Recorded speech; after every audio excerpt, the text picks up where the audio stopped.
कैसी हो वसु? शब्दों की आत्मीयता और ये जानी पहचानी आवाज सुनकर पिता की अंत्येष्टि में आई वसुधा की जैसे सांस अटक गई। उसने पीछे मुड़कर देखा तो मानो जीभ तालू से चिपक गई और आंखें जम सी गई। अभय? वसुधा के मुंह से बस इतना ही निकल पाया। वसुधा के होठों से अपना नाम सुन होठ मुस्कुरा उठे। आंखें और गहरी हो गई थी, माथे पर लकीरें तनिक बढ़ गई थी, सिर के बालों के साथ साथ दाढ़ी मूंछ के बाल भी सफेद हो चुके थे और स्मार्टनेस में इजाफा हो गया था। मोहतरमा, हमने पूछा कैसी हो? हाँ ठीक हो।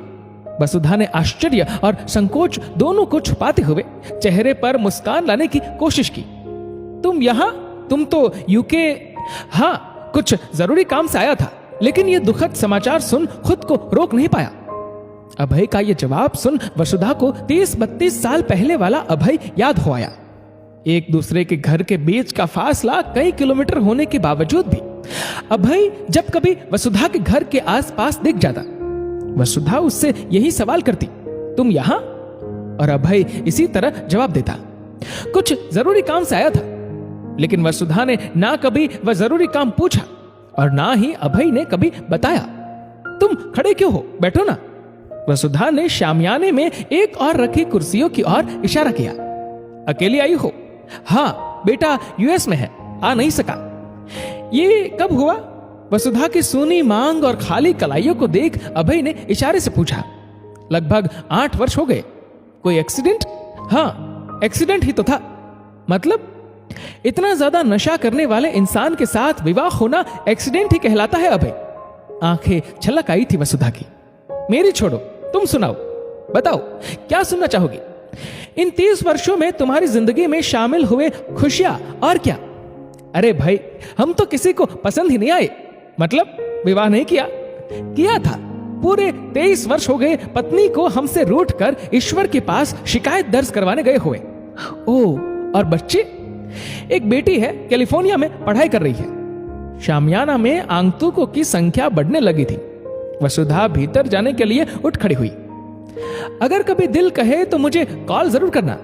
अभय ने जेब से अपना विजिटिंग कार्ड निकाल वसुधा की ओर बढ़ाया।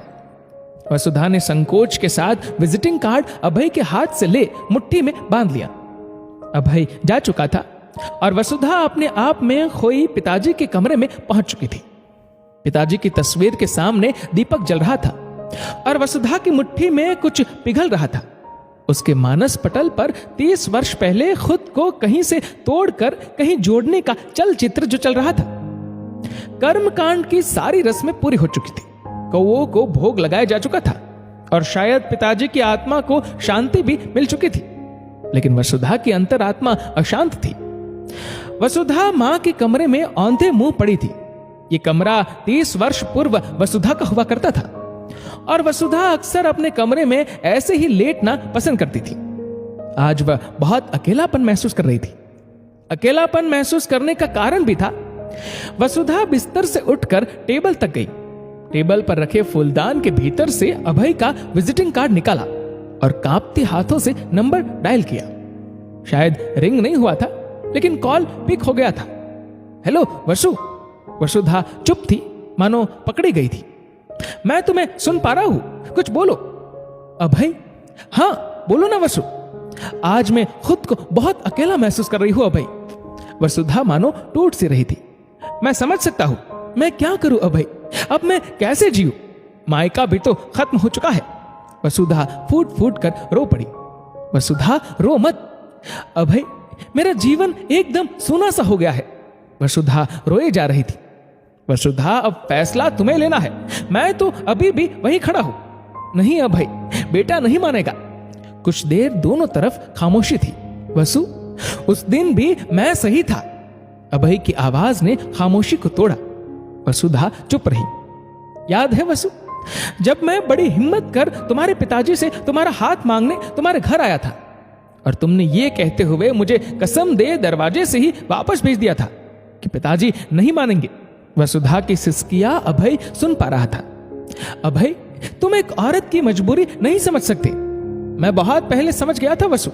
नहीं अभय, तुम शायद गलत समझे थे। देखो वसु, वसुधा सदा वसुधा ही रही, वह समर्थ है, किंतु उसे अपने भीतर क्या उपजाना है इसका निर्णय लेने में ना वह कल समर्थ थी और ना आज। तुमने अपने नाम को सार्थक किया है वसु। वसुधा की सिसकियां बढ़ गई थी।